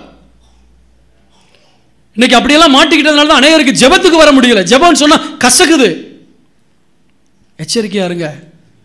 ஆண்டவர் சொல்லாரு, நான் உன்னை ரட்சிக்கவும் உன் சத்ருவை உன் கையில் ஒப்பு கொடுக்கறதுக்கு தான் உன் கூட இருக்கேன். நான் உன்னை சூப்பர்வைஸ் பண்ணுறதுக்காக இல்லை, உன்னை ஆசீர்வதிக்கிறதுக்கு தான் இருக்கேன். ஆனால் என்னையவே துரத்தக்கூடிய பாவம் உனக்கு எதுக்குப்பா? பிசாசை துரத்தக்கூடிய வல்லமையை உனக்கு தரேன், ஆனால் நீ பாவம் பண்ணி அவன் கூட கூட்டி சேர்ந்துக்கிட்டு என்ன துரத்துறியேன்னு கேட்குறாரு. என்ன நியாயம்? புரியுதா உங்களுக்கு? சாத்தானோட சேர்ந்துக்கிட்டு நீ பாவம் பண்ணிட்டு என்ன துரத்துறிய, நான் எப்படி உன்னை ஆசீர்வதிக்க முடியும்? ஒரு நிமிடம் கண்களை மூடி ஆண்டவர்கிட்ட ஒப்பு கொடுப்போமா? யாராவது அப்படி இருந்தீங்கன்னா, ஆண்டவரே உண்மைதான்ப்பா, நான் உங்களுக்கு விரோதமான பாவம் செஞ்சு நான் உங்களை அடிக்கடி துரத்திட்டேன், இனி நான் பாவம் செய்ய மாட்டேன். அப்படிப்பட்டவங்க எல்லாரும் கண்களை மூடி ஆண்டவரத்தில் ஜெபம் பண்ணுவோமா? Thank you holy spirit of God. Hallelujah. Thank you Jesus. ஆண்டவரே, ஒருவேளை நம்முடைய பிள்ளைகள் இந்த பிரசங்கத்தை கேட்டு இனி நான் பாவம் செய்ய மாட்டேன், தேவன் என்னோடு இருக்க வேண்டும், தேவன் என்னை ஆசீர்வதிக்க வேண்டும் என்று ஒருவேளை வெளியே தெரியாமல் மௌனமாய் ஜெபித்து கொண்டிருப்பார்கள் என்றால், இருதயத்தின் துடிப்பை பார்க்கிற என் தேவன் நம்முடைய பிள்ளைகளை ஆசீர்வதிப்பீராக. எந்த பாவத்தோடு ரகசிய உடன்படிக்கை பண்ணியிருக்கிறார்களோ அந்த பாவத்தை தூக்கி எறிவதற்கு நம்முடைய பிள்ளைகளுக்கு பலன் தருவீராக. சீப்போ என்று தூக்கி எறிவதற்கு பலனை தரும்படியாய் நான் செபிக்கிறேனப்பா. நீர் நம்முடைய பிள்ளைகளோடு இருந்து நீர் அவர்களை ஆசீர்வதியும். ஆமென். 1 யோவான் 3:6. அவரில் நிலைத்திருக்கிற எவனும் பாவம் செய்கிறதில்லை, பாவம் செய்கிற எவனும் அவரை காணவும் இல்லை, அவரை அறியவும் இல்லை. அந்த கவனிங்கள், இயேசு கன்னி மரியாளுடைய வயிற்றில் பிறந்தார், 33 வருஷங்கள் வாழ்ந்தார், மரித்தார், உயிர் தெழுந்தார், பரலோகத்துக்கு போயிட்டார், வரேன்னு சொல்லியிருக்காருன்னு இந்த அறிவு இருக்கலாம். சப்ஜெக்ட் நாலேஜ், இயேசுவை பற்றிய ஒரு பாடத்திட்டத்தின்படியான அறிவு இருக்கலாம். ஆனால் பாவம் செய்கிறவங்க அவர் அறியலைன்னு பைபிள் போடுது, பைபிளில் சொல்லியிருக்கு. ஆனால் தேவனால் பிறந்த எவனும் பாவம் செய்ய மாட்டான், செய்ய முடியாது. ஏனென்றால் அடுத்து உள்ள வசனத்தை சொல்லுது, தேவனுடைய வித்து, இந்த வசனம் அவனுக்குள் இருக்கிறது. இதைத்தான் தாவீது சொல்றான், நான் உமக்கு விரோதமாய் பாவம் செய்யாதபடி உம்முடைய வாக்கை இருதயத்தில் வைத்து. பைபிளை நிறைய படிங்க. எந்த அளவுக்கு வசனத்தை நிறைய படிக்கிறீங்களோ அந்த அளவுக்கு வசனம் உங்களுக்குள்ளே வரும், பாவத்தை விட்டு போயிடுவீங்க. ஆதியாகமம் 28:15 நான் உன்னோடு இருந்து நீ போகிற இடத்திலெல்லாம் உன்னை காத்து இந்த தேசத்துக்கு உன்னை திரும்பி வர பண்ணுவேன், நான் உனக்கு சொன்னதை செய்யும் அளவும் உன்னை கைவிடுவதில்லை என்றார். ரட்சிக்கப்பட்டதுலேருந்து எத்தனையோ வாக்குத்தத்தங்கள் நமக்கு கொடுத்துருக்கார். ஏன் இன்னும் வாக்குத்தத்தங்கள் நிறைவேறலை? ஏதோ போனது போட்டோம், இனி ஆண்டவர்கிட்ட ஒப்பு கொடுங்க, ஆண்டவரே என் கூட இருங்கன்னு சொல்லுங்கள். அவர் சொல்லுவார், இதுவரைக்கும் நான் உனக்கு என்னெல்லாம் சொன்னோம் அதெல்லாம் செஞ்சு முடிக்கிற வரைக்கும் நான் உன்னை கைவிடவே மாட்டேன். அல்லேலூயா, சத்தமாக சொல்லுவோமா? அல்லேலூயா, ஸ்தோத்திரம். மீதம் இருக்கிற 15 நிமிடத்தில் ஸ்தோத்திரம் இன்னும் 3 காரியங்களை உங்களுக்கு சொல்லி முடிக்க விரும்புகிறேன். 2 நாளாகமும் 32ஆம் அதிகாரம் 8ஆம் வசனத்தை வாசிக்கலாம். இது முக்கியமான காரியம். ஆண்டவர் நம்மோடு கூட இருந்து நம்மை ஆசீர்வதிக்கிறார் என்பது. அதற்குத்தான் இவ்வளவு நேரம் எடுத்து கிட்டத்தட்ட 3/4 மணி நேரம் தேவன் எப்படி நம்மை ஆசீர்வதிக்கிறார், எப்பொழுது ஆசீர்வதிக்கிறார் என்று விளக்கமாக உங்களுக்கு சொன்னேன். இன்னும் ஆண்டவர் எதற்காக நம்மோடு கூட இருக்கிறார்? வெறும் ஆசீர்வதிப்பதற்காக மட்டும்தானா? வாசிங்க அந்த வசனத்தை. அவனோடு இருக்கிறது மாம்சபுயம், அவனோடு இருக்கிறது மாம்சபுயம், நமக்கு துணை நின்று நம்முடைய யுத்தங்களை நடத்த நம்மோடு இருக்கிறவர் நம்முடைய தேவனாய கர்த்தர்தானே என்று நம்முடைய தேவனாய கர்த்தர்தானே. ஆமென் சொல்லுவோமா? ஆமென். இரண்டாவதாக தேவன் தம்முடைய பிள்ளைகளோடு எதற்காக இருக்கிறார்? நமக்காய் யுத்தம் பண்ணுவதற்காக. சத்தமா சொல்லுங்க பார்க்கலாம். நமக்காய் யுத்தம் பண்ணுவதற்காக. போன வாரத்தில் சிஸ்டர் உங்களுக்கு பிரசவம் பண்ணியிருப்பாங்க. மாம்சத்தோடும் இரத்தத்தோடும் அல்ல, துரைத்தனங்களோடும் அதிகாரங்களோடும் இப்பிரபஞ்சத்தின் பொல்லாத ஆவிகளோடும் ஆழ மண்டலத்தில் உள்ள பொல்லாத சேனைகளோடும் நமக்கு போராட்டம் உண்டு. இந்த போராட்டத்தில் ஜெயிக்கிறதுக்கு சர்வாயுத வர்க்கத்தை தரித்து கொள்ள வேண்டும் என்று கடந்த வாரத்தில் சிஸ்டர் உங்களுக்கு பிரசவம் பண்ணியிருப்பாங்க. ஏனென்றால் உலகத்திலே நமக்கு ஒரு யுத்தம் உண்டு. பிசாசுக்கும் நமக்கு யுத்தம் உண்டு. மனுஷனோடு நமக்கு யுத்தம் அல்ல. மனுஷங்க நம்மளோட யுத்தம் பண்ணலாம், ஆனால் நம்முடைய யுத்தம் மனிதர்களோடு அல்ல, பிசாசோடு யுத்தம். நல்லா கவனிங்கள். பிசாசு நம்மை விட அறிவு படைத்தவன், நம்மை விட அனுபவம் வாய்ந்தவன், நம்மை விட வல்லமை உள்ளவன். நல்லா கவனிங்க. நம்மை விட அனுபவம் வாய்ந்தவன், அறிவு வாய்ந்தவன், அவனுக்கு வல்லமை இருக்கு. அவன் கூட சேர்ந்து எப்படி நம்ம சண்டை போட்டு ஜெயிக்க முடியும்? அதுக்கு தான் சொல்றாரு, நான் அவன் கூட இருக்கேன். ஆமே. உம்மாலே நான் ஒரு சேனைக்குள்ளே பாய்ந்து போய் உம்மாலே ஒரு மதிலை தாண்டுவேன். இன்றைக்கி தேவ பிள்ளைகளுக்கு வேலை செய்கிற இடங்களில் யுத்தம், கிறிஸ்தவங்களாக இருக்கிறதுனால யுத்தம் இல்லையா? அவங்க செய்கிற தப்புக்கு நம்ம உடன்படாதனால நம்ம கூட சண்டை போடுறாங்க இல்லையா? அப்படி தானே? எங்க சீனு வெட்டி போடுவேன்னு சொல்கிறாங்க. அவங்க செய்கிற பாவத்துக்கு தப்புக்கு உடன்படாட்டி வெட்டிடுவேன், கொன்றுவேன், இப்படிலாம். இதெல்லாம் நமக்கு வர்ற யுத்தம். ஆனால் ஒன்றை தெரிஞ்சுக்கிறணும், தேவன் என்னோடு கூட இருப்பதற்கு காரணம் எனக்காக யுத்தம் பண்ணுவதற்காக. ஆமென். அல்லேலூயா. எனக்காக என்ன செய்கிறார்? யுத்தம் பண்ணுகிறார். நீங்கள் மாம்சத்தில் யுத்தம் பண்ணுங்கிற அவசியமே இல்லை. அவரே சண்டை இல்லாமல் வெற்றியை தர்றவர் ஆண்டவர். 2 நாளாகமம் 20ஆம் அதிகாரத்தில் யோசபாத்துக்கு விரோதமாக நிறைய பேர் வந்தாங்களா? நல்லா கவனிங்க. வேற ஒன்றும் இல்லை, இராணுவத்தினுடைய இரைச்சல் சத்தத்தை கேட்க வச்சாரு. இவங்க என்ன துதி செய்ய தொடங்கினாங்க. ஒருத்தனுக்கு விரோதமாக கருத்தை சண்டை மூட்டி விட்டார். 4 பேர் சேர்ந்து உங்கள் ஆஃபீஸில் உங்களை எதிர்க்கிறான்னா நீங்கள் கவலைப்படாதீங்க. நீங்கள் போய் ஒரே ஒரு தேவன் உங்களுக்கு இருக்கார், அவர் பாதத்தில் விழுங்க. ஆண்டவரே உங்கள்கிட்ட சரணாகதி அடைகிறேன், நீங்கள் எனக்காக யுத்தம் பண்ணுங்கன்னு சொல்லுங்க. அந்த 4 பேருக்கும் சிண்டு முடிச்சு விட்டுருவார். அப்படிதான் யோசபாத்துக்கு செஞ்சார். யோசபாத்தை தனியாக விட்டார். நீ பாடி துதிச்சுக்கிட்டே இருப்பா. அல்லேலூயா. நீ என்ன செய்ய? பாட்டு பாடி துதிச்சுக்கிட்டே இரு. நான் என்ன பண்றேன்? அவனையே ஒருத்தனுக்கு விரோதமாக ஒருத்தனை எழுப்பி விட்டுறேன், அவனே சண்டை போட்டுருவான். இதை கர்த்தர் செய்வார்னு எத்தனை பேர் விசுவாசிக்கிறீங்க? உங்களுக்கு விரோதமாக எத்தனை மனுஷங்க வந்தாலும் உங்கள் வேலையெல்லாம் பட்டயத்தை தூக்குறது இல்லை, பாட்டு பாட வேண்டியது. நீங்கள் பாட்டு பாடி கர்த்தர்ட்ட என்ன பாட்டு பாடணும்? நீர் என்னோடு இருக்கும்போது என்னாலும் வெற்றி வெற்றியே, தோல்வி எனக்கில்லையே, நான் தோற்று போவதில். இப்படி நீங்கள் பாடிக்கிட்டே இருந்தீங்கன்னா பார்ப்பாரு, ஓ என் பிள்ளை என்ன நம்பி இருக்கு, இவனுக்கா நான் என்ன செய்யணும்? யுத்தம் பண்ணணும். அந்த 4 பேருக்கும் சண்டை பிடிச்சி விட்டுருவார். அவன் ஒருத்தருக்கு ஒருத்தர் அடிச்சுக்கிடுவான். அப்புறம் தேடுவீங்க, எங்கப்பா நமக்கு ரொம்ப 4 பேர் வந்தாங்க, 4 பேரும் காணாம். எடுத்து வாசிங்க. ஒரு வசனத்தை வாசிக்கலாமா? எனக்கு ரொம்ப பிடிச்ச வசனம் ஏசாயா 41:12.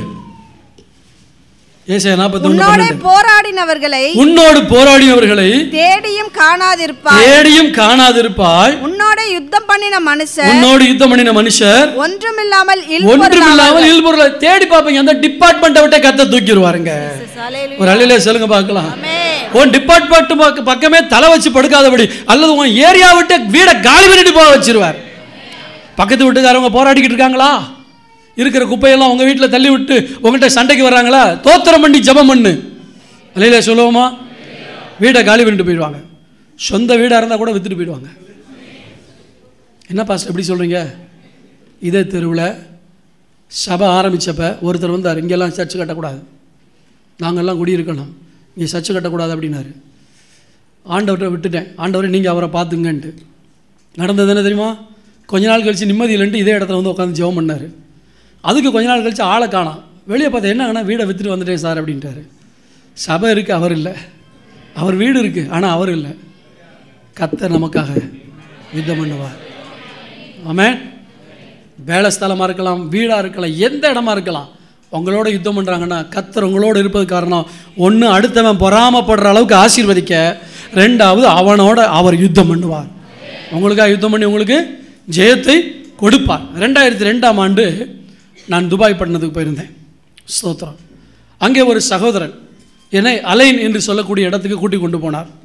காரில் கூட்டிகிட்டு போனார். இங்கே துபாயில் ஊழியத்தை முடிச்சுட்டு அந்த அலைன் என்று சொல்லக்கூடிய ஒரு பட்டணம், அல் ஐன் என்று சொல்லுவார்கள், அந்த இடத்துக்கு கூட்டிக் கொண்டு போனார்.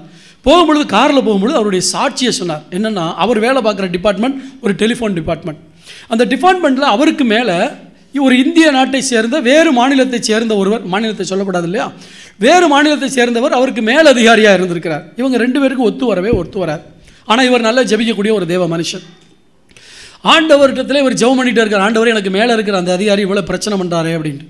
ஒரு நாள் திடீரென்று அவர் லீவுக்கு ஊருக்கு வரும்பொழுது சொன்னாராம், நான் போயிட்டு ஜனவரி 17ஆம் தேதி வருவேன், 16ஆம் தேதி வருவேன், 17ஆம் தேதி உன் வேலையை காலி பண்ணிடுவேன். ஏன்னா இந்த மேலதிகாரி என்ன சொன்னாலும் அந்த ஓனர் கேட்பார். அந்த ஓனர் இவர் பேச்சை தட்டவே மாட்டார். அதனால் இவர் பயந்துட்டார். எப்படா ஜனவரி 16ஆம் தேதி வரை இவர் வந்துடுவாரே, நம்ம வேலை காலி ஆகிடுமே, இவர் சொன்னால் ஓனர் கேட்பாருன்னு பயந்துகிட்டு இருக்கார். சபையில் சொல்லியிருக்காரு, மற்றவங்கள்ட்ட சொல்லியிருக்காரு, நல்லா ஜெபம் பண்ணியிருக்காரு, கர்த்தரை துதிச்சு பாட்டு பாடி கர்த்தரை ஜெபம் பண்ணிகிட்டே இருந்திருக்கார். 16ஆம் தேதி வந்தது, லீவ் முடிச்சுட்டு வந்தார். வந்து இந்த டேபிளில் உட்காந்துட்டு அப்படி ஒரு பார்வை பார்த்தாராம். அந்த பார்வைக்கு என்ன அர்த்தம் தெரியுமா? இன்னைக்கோட நீ காலின்னு அர்த்தம். அவருக்கு ஒரே நடுக்கம். ஆண்டவரே தோத்திரம்னு இருந்தாராம். இவர் உட்கார்ந்த உடனே முதலாளிகிட்டேருந்து ஒரு ஒரு ஒரு லெட்டர் வருது. பார்த்தாராம், இவர் முகம் பேயரைஞ்ச மாதிரி ஆகி போச்சான். என்னென்னா, இன்னிலிருந்து முகம் வேலை காலின்னு போட்டிருக்கு. அன்னைக்கு தான் வந்து உட்காந்துருக்காரு. அவருக்கு என்ன சொல்கிறதுன்னு தெரியல, அப்படியே லெட்டரை வச்சுட்டு போயிட்டாராம். அவர் சாட்சி சொல்லும் போது என்கிட்ட சொல்கிறாரு, அவனாவது எனக்கு 17ஆம் தேதி வரைக்கும் டைம் கொடுத்தான், ஆண்டவர் அவனை 16ஆம் தேதியே காலி பண்ணிட்டாரு. நமக்காக யுத்தம் பண்ண நம்மோடு கூட கர்த்தர் இருக்கிறார். ஆமென் சொல்லுவோமா? தேவ பிள்ளைகள் பயப்படவே தேவையில்லை. எதுக்கு நீங்கள் கலங்க தேவையில்லை. ஏன்னா கூட இருக்கிற தேவன் உங்களுக்காக யுத்தம் பண்ணுவார். ஆனால் ஒன்று, அவருடைய காரியத்தில் நீங்கள் வந்து நல்லா ஈடுபடணும். சும்மா வீட்டில் உட்காந்துட்டு இங்கே வந்து தோத்திரம் கை தட்டிட்டு போகிறதுனால இல்லை, நீங்கள் அவருடைய காரியத்தில் ஈடுபடணும். நீங்கள் எந்த அளவுக்கு அவரை நேசிக்கிறீங்கிறத அவர் பார்க்கணும். எந்த அளவுக்கு ஆவிக்குரிய ஈடுபாடு உங்களுக்கு இருக்குங்கிறத அவர் பார்க்கணும். ஆசைப்பட்டு அவரே செய்யணும். அழுது அழுது வாங்கிறது இல்லைங்க ஆசீர்வாதம், அவரே விரும்பி கொடுக்கணும். அல்லேலூயா. சோதர அநேக காரியங்களை அவரே நமக்கு விரும்பி கொடுக்கிறார். யோசுவா 1ஆம் அதிகாரம் 5ஆம் வசனத்தில், நீ உயிரோடு இருக்கும் நாளெல்லாம் ஒருவனும் உனக்கு முன்பாக எதிர்த்து நிற்பதில்லை, நான் மோசையோடு இருந்தது போல உன்னோடும் இருப்பேன், நான் உன்னை விட்டு விலகுவதும் இல்லை, கைவிடுவதும் இல்லை. லூக்கா 10:19 சொல்லப்படும், இதோ சர்ப்பங்களையும் தேள்களையும் மிதிக்கவும் சத்துருடைய சகல வல்லமை மேற்கொள்ள உனக்கு அதிகாரம் கொடுக்கிறேன், ஒன்று முன்னை சேதப்படுத்தார். 3ஆவதாக கர்த்தர் நம்மோடு எதற்காக இருக்கிறார்? வாசிப்போமா? ஸ்தோத்திரம். எரேமியா 1ஆம் அதிகாரம் 8ஆம் வசனம். வேகமா வாசிங்க. நீ அவர்களுக்கு பயப்பட வேண்டாம், உன்னை காக்கும்படிக்கு நான் உன்னுடனே இருக்கிறேன். தேவனுடைய எச்சரிப்பின் செய்தியை ஜனங்களுக்கு தீர்க்கதரிசனமாய் சொன்னவன் தான் இந்த எரேமியா தீர்க்கதரிசி. ஆண்டவருடைய வார்த்தையை சொன்னபடியால் அவனுக்கு உபத்திரம் வந்தது. அடித்தார்கள், அவனை உளையான சேற்றுக்குள்ளே போட்டார்கள். கவனிங்க, அந்த எரேமியாவை அடித்தாங்க, உளையான சேத்துல போட்டாங்க. நீ இந்த வார்த்தையை சொல்லக்கூடாது, பிரசங்கம் பண்ணக்கூடாது, நீ தீர்க்கதரிசனம் சொல்லக்கூடாதுன்னு அடித்தாங்க. என்ன அர்த்தம் தெரியுமா? ஆண்டவருக்காக அவனுக்கு உபத்திரம் வந்துச்சு. இந்த உபத்திரவத்தில் தான் ஆண்டவர் அவன் சொன்னான், ஆண்டவர் இனிமேல் நான் ஊழியம் செய்ய மாட்டேன். யாராவது படிச்சிருக்கீங்களா எரேமியா புலம்பல? எரேமியா புத்தகத்திலே எரேமியா புலம்பியிருப்பார். புலம்பல் புத்தகத்தை பற்றி நான் சொல்லலை. இனி நான் அவருடைய வார்த்தையை பிரஸ்தாபம் பண்ணாமலும் பிரசங்கம் பண்ணாமலும் இருப்பேன் என்று சொன்னேன் அப்படின்னா தீர்மானம் எடுத்தார். இனி நான் பிரசங்கமே பண்ண மாட்டேன். எதுக்கு வம்பு? கண்டவனு நம்மளை திட்டுறான், கண்டவனு நம்மளை ஏசுறான், எதுக்கு வம்பு? இனிமேல் பிரசங்கமே பண்ணக்கூடாது அப்படின்னு தீர்மானம் எடுத்தாரான். கர்த்தர் சொல்வார், நான் உன்னை காக்கிறதுக்கு உன் கூட இருக்கேன், நீ பேசு. அர்த்தம் என்ன தெரியுமா? வாழ்க்கையில் கர்த்தருக்காக சில நேரம் நமக்கு பாடுகள் வரும். அந்த பாடுகளில் நம்ம சோர்ந்து போகாமல் இருக்க, நம்ம தளர்ந்து போகாமல் இருக்க, நம்மை ஆறுதல் படுத்துவதற்கு நம்மோடு கூட இருக்கிறார். அதுக்காக நம்மளை ஆறுதல் படுத்த, உபத்திரவம் போராட்டம் பிரச்சனை வரும் பொழுது ஆறுதல் படுத்துவதற்காக. முன்பு சொன்ன வசனத்தை நான் திரும்ப சொல்கிறேன், என்னென்றைக்கும் உங்களோடு கூட இருக்கும்படி வேறொரு தேற்றரவாளனை கொடுப்பார். எதுக்கு? உபத்திரம் வரும் பொழுது. சொந்த பந்தங்கள் நம்மளை கைவிட்டிருக்கலாம், இனஜன பந்துகள் நம்மளை ஒதுக்கி இருக்கலாம், எந்த நல்ல நிகழ்ச்சிக்கும் கூப்பிடாம நீ கிறிஸ்தவனா மாறிட்ட, நீ எங்கள் வீட்டுக்கு வர வேணான்னு சொல்லி பத்திரிக்கை கூட உங்களுக்கு கொடுக்காம விட்டுருக்கலாம். நீங்கள் சோர்ந்து போய் தனியாக உட்காந்துருப்பீங்க. கர்த்தருடைய ஆவியானவர் அந்த நேரத்தில் உங்களை ஆற்றுகிறார். ஆமென் சொல்லுவோமா? அல்லேலூயா. ஏசாயா 43 அதிகாரம் 2 வசனத்தை வாசிங்க. நீ தண்ணீர்களை கடக்கும்போது நான் உன்னோடு இருப்பேன், நீ ஆறுகளை கடக்கும்போது அவைகள் உன்மேல் புரளுவதில்லை, நீ அக்கினியில் நடக்கும்போது வேகாதிருப்பாய். நீ அக்கினியில் நடக்கும்போது வேகாதிருப்பாய். தண்ணீர், அக்கினி, 2 காரியத்தை சொல்றார். உன்னை மூழ்கடிக்கும் பிரச்சனைகள், உன்னை எரித்து போடக்கூடிய உன்னை மூழ்கடிக்கும் சூழ்நிலைகள், உன்னை எரித்து போடக்கூடிய சூழ்நிலைகள், இது 2 வந்தாலும் பயப்படாத, ஏன்னா நான் உன் கூட தான் இருக்கேன். எதுக்கு? உன்னை தப்புவித்து உன்னை பாதுகாப்பதற்காக. உபத்திரவம், போராட்டம், எதிர்ப்பு, ஏளனம் ஏராளம் வரலாம். ஆனால் கர்த்தர் நம்மோடு இருந்து நம்மை ஆறுதல் படுத்துகிற தேவனாக இருக்கிறார், நம்மை பாதுகாக்கிற தேவனாக இருக்கிறார். அல்லேலூயா சொல்லுவோமா? அல்லேலூயா. சோதர சங்கீதம் 23:4 தாவீது சொல்கிறான், நான் மரண இருளின் பள்ளத்தாக்கில் நடந்தாலும் பொல்லாப்புக்கு பயப்படேன், ஏன்னா தேவரீர் என்னோடு கூட இருக்கிறீர். சத்தமா அல்லேலூயா சொல்லுவோமா? என்ன ஒரு சாவே வரக்கூடிய ஒரு போராட்டம் வந்தாலும் சரி நான் பயப்பட மாட்டேன், ஏன்னா கர்த்தர் என் கூட இருக்கிற தேவனாக இருக்கிறார். ஆதியாகமம் 39:2 கர்த்தர் யோசேப்போடு கூட இருந்தார்னு போட்டிருக்கு. 39:21 கர்த்தர் யோசேப்போடு கூட இருந்து என்று சொல்லப்பட்டிருக்கு. காரணம் என்ன? பொய்க்குற்றம் சுமத்தப்பட்டு அவமான நிந்த இதையெல்லாம் அனுபவித்து சிறைச்சாலையில் இருக்கிறான். கர்த்தர் பரலோகத்தின் சிங்காசனத்தில் இல்லை, கர்த்தரும் சிறைச்சாலையில் அவன் கூட இருக்காரு. ஏன்னா என் பிள்ளை வேதனைப்படும், என் பிள்ளை பாடுபடும், என் பிள்ளை அழும், என் பிள்ளை சந்தேகத்தில் இருக்கும், அதுக்கெல்லாம் நான் ஆறுதல் சொல்லணும். கூட இருந்து ஆறுதல் படுத்துகிற தெய்வம். ஒரு மரண வீட்டுக்கு போனால் ஊழியக்காரங்களோ சொந்தக்காரங்களோ கொஞ்ச நேரம் இருந்து ஆறுதல் சொல்லிட்டு வரலாம். ஆனால் கர்த்தர் ஒருவர் தான் எப்பொழுதுமே கூட இருந்து ஆறுதல் படுத்துகிற தெய்வம். அல்லேலூயா. அதனால தான் அவர் நமக்குள்ளே வாசம் பண்ண விரும்புகிறார். அப்போஸ்தலர் 23:11 அன்று ராத்திரி கர்த்தர் பவுலின் அருகே நின்று, இந்த வார்த்தை அண்டர்லைன் பண்ணணும். அன்று ராத்திரி கர்த்தர் பவுலின் அருகே நின்று, பவுலே திடன்கொள், நீ என்னை குறித்து எருசலேமில் சாட்சி கொடுத்தது போல ரோமாவிலும் சாட்சி கொடுக்க வேண்டும் என்றார். அப்படின்னு என்ன அர்த்தம்? எவ்வளோ பாடு நிந்த அவமானம் வந்தாலும் கவலைப்படாத, உன்னை ஆற்றி தேற்றுவதற்கு நான் உன்னோடு கூட இருக்கிறேன். கடைசியாக ஒரு காரியத்தை பார்த்து வாசிப்போம். மார்க் 16 அதிகாரம் 20 வசனம். கர்த்தர் எதற்காக நம்மோடு இருக்கிறார்? அவர்கள் புறப்பட்டு போய் எங்கும் பிரசங்கம் பண்ணினார்கள். கர்த்தர் அவர்களுடனே கூட கிரியையை நடப்பித்து அவர்களால் நடந்த அடையாளங்களினாலே வசனத்தை உறுதிப்படுத்தினார். ஆமேன். ஆண்டவர் 4வதாக எதற்காக நம்மோடு கூட இருக்கிறார் என்றால், நாம் அவருக்காக ஊழியம் செய்யும் போது நம்மோடு கூட இருந்து அற்புதங்களை செய்வதற்காக. கரங்களை தட்டி ஊழியம் செய்யறவங்க உற்சாகமா கர்த்தருடைய நாமத்தை மகிமைப்படுத்துங்க. ஆமென். வரம் இல்லை, வல்லமை இல்லை, பேச தெரியல, எனக்கு கூச்சமா இருக்கு, சாக்கு போக்கே சொல்ல தேவையில்லை. நான் புறப்பட்டு போனா போதும். அந்த வில்லிங்னஸ் எனக்கு இருக்கணும்.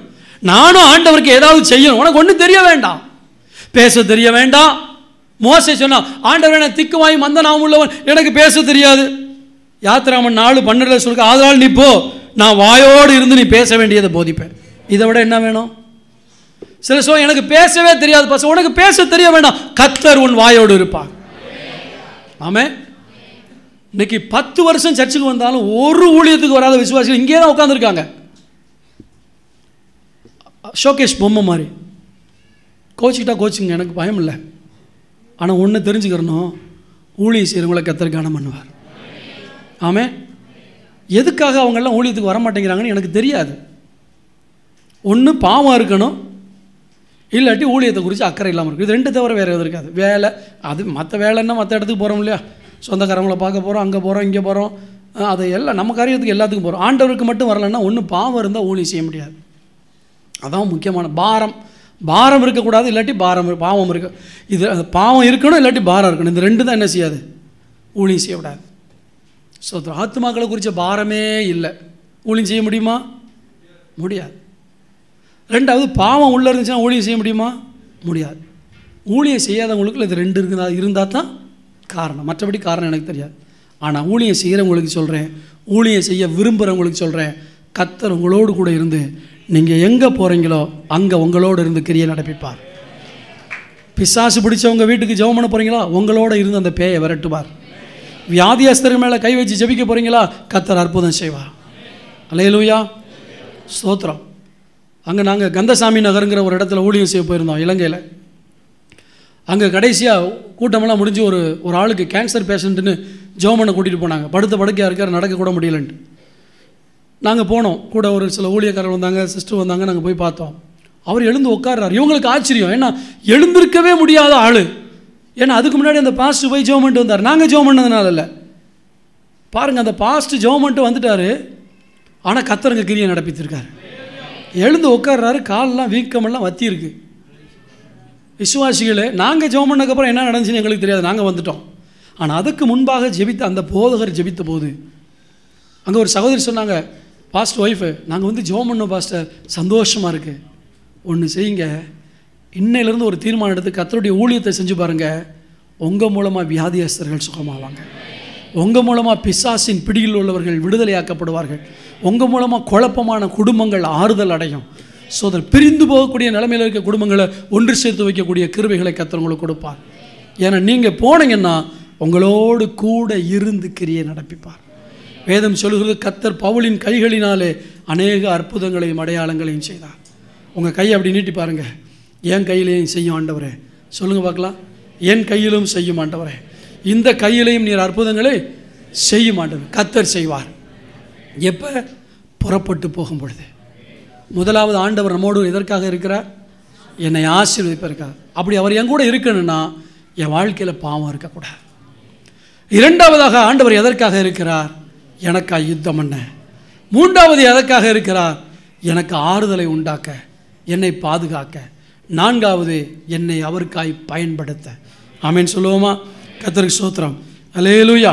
மத்தேயு 28:19-20 சொல்லப்பட்டிருக்கு, ஆகையால் நீங்கள் புறப்பட்டு போய் சகல ஜாதிகளையும் சீஷராக்கி பிதா குமாரன் பரிசுத்த ஆவியின் நாமத்தினாலே ஞானஸ்நானம் கொடுத்து நான் உங்களுக்கு கட்டளையிட்ட யாவையும் அவர்கள் கை கொள்ளும்படி அவர்களுக்கு உபதேசம் பண்ணுங்கள். இதோ உலகத்தின் முடிவு இருந்தோம் சகல நாட்களில் நான் உங்களோடு கூட இருக்கிறேன் என்றார். ஆமென். யாரு கூட?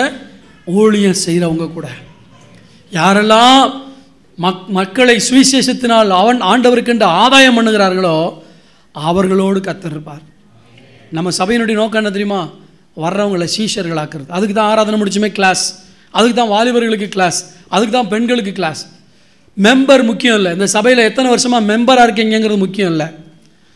கிளப்பில் கூட மெம்பர்ஷிப் இருக்குது. புரியுதா உங்களுக்கு? கிளப்பு வச்சுருக்கவனும் மெம்பர் வச்சுருக்கான். சபை வந்து எத்தனை மெம்பர் இருக்காங்கிறதுல சந்தோஷப்படக்கூடாது, எத்தனை சீஷர்கள் இருக்காங்க. சீஷர்கள்னால் யார் தெரியுமா? நீங்கள் மிகுந்த கனிகளை கொடுப்பதினால் எனக்கு சீஷர்களாக இருப்பீர்கள். கனி கொடுக்குறாள் தான் சீஷன். கனி கொடுக்காமல் நான் வார வாரம் வந்துட்டு அதாவது வந்துட்டு போகிறத பற்றி நான் குறை சொல்லலை. இருக்கிற இடத்துலையாவது நீங்கள் இங்கே வராமலே மற்ற இடத்துல ஆத்துமக்கள் ஆதாயம் பண்ணணும் ஆண்டவருக்காக. 24 மணி நேரம் சர்ச்சில் வந்து உட்கார முடியாது. ஆனால் கர்த்தருக்காக ஏதாவது கிரியை செய்ய வேண்டும். நீங்கள் சர்ச்சிலே வந்து குடியிருக்க நான் சொல்லலை, ஒன்றுமே செய்யாமல் சும்மா வந்துட்டு போகிறதுல திருப்தி அடையாதங்கிறேன். இங்கே சொல்லப்பட்டிருக்கிறது சீஷர்கள் ஆக்கணும். சீஷர்கள்னா யார்? கனி கொடுக்கிறவர்கள் சீஷர்கள். இன்னொன்று சொல்ற, நீங்கள் என் உபதேசத்தில் நிலைத்திருந்தால் என்னுடைய சீஷர்களாக இருப்பீர்கள். உபதேசத்தில் நிலைத்திருக்கீங்களா? இப்படிப்பட்டவங்களை தான் நாங்கள் உருவாக்க விரும்புகிறோம். யாரை உருவாக்க முடியும்? எந்த களிமண் ஊழியக்காரனுடைய கைக்கு அடங்குதோ அதைத்தான் வணைய முடியும். அடங்காத ஒன்றை நம்ம என்ன செய்ய முடியாது? வணைய முடியாது. எங்கள் கைக்குள்ளே எது அடங்குதோ அதையெல்லாம் நாங்கள் வணைந்து கொண்டே இருக்கிறோம். அடங்காது, ஓரமாக இருக்கு. நீங்கள் என்ன செய்ய போகிறீர்கள்? கர்த்தருக்காக ஊழியம் செய்ய அர்ப்பணித்து, ஆண்டவரே என் கூட இருந்து கிரியை செய்யுங்க, எத்தனை நாளைக்கு என் வீட்டில் பிரச்சனை, என் புருஷன் பிரச்சனை, பிள்ளைங்க பிரச்சனைன்னு சொல்லி உங்கள் பிரச்சனையை சொல்லிக்கிட்டு இருக்கீங்க. கர்த்தருக்கு ஊழியம் செய்யுங்க. அடுத்தவங்க பிரச்சனையை மாத்திரக்கு கர்த்தர் உங்களை பலப்படுத்துவார். அல்லேலூயா. அந்த அளவுக்கு வளரணும் விசுவாசிகள். ஸ்தோத்திரம். சீஷர்கள் என்றால் யார்? உபதேசத்தில் நிலைத்திருக்கிறவர்கள், கனி கொடுக்கிறவர்கள். நீங்கள் ஒருவரில் ஒருவர் அன்புள்ளவர்களாக இருந்தால் அதனாலே என்னுடைய சீஷர்கள் என்று அறிந்து கொள்வார்கள். ஒருத்தருக்கு ஒருத்தர் அன்பு இருக்கணும். அல்லேலூயா. கடைசியாக சொன்னார், தன் சிலுவை எடுத்துக்கொண்டு என்னை பின்பற்றாதவன் எனக்கு சீஷனாக இருக்க மாட்டான். எந்த தியாகத்துக்கும் நீ ஆயத்தமாக இருக்கணும். இப்படிப்பட்ட ஒரு கூட்டத்தை தான் நாங்கள் சபையில் உருவாக்க விரும்புகிறோம். என்ன கிடைக்குங்கிற ஆள் இல்லை, கர்த்தருக்காக விட சொன்னால் கூட நான் விட்டுட்டு வருவேன். அதான் சீஷத்துவத்தினுடைய அடையாளம். 4 காரியங்களை செய்ய கர்த்தர் நம்மோடு இருக்கிறார்.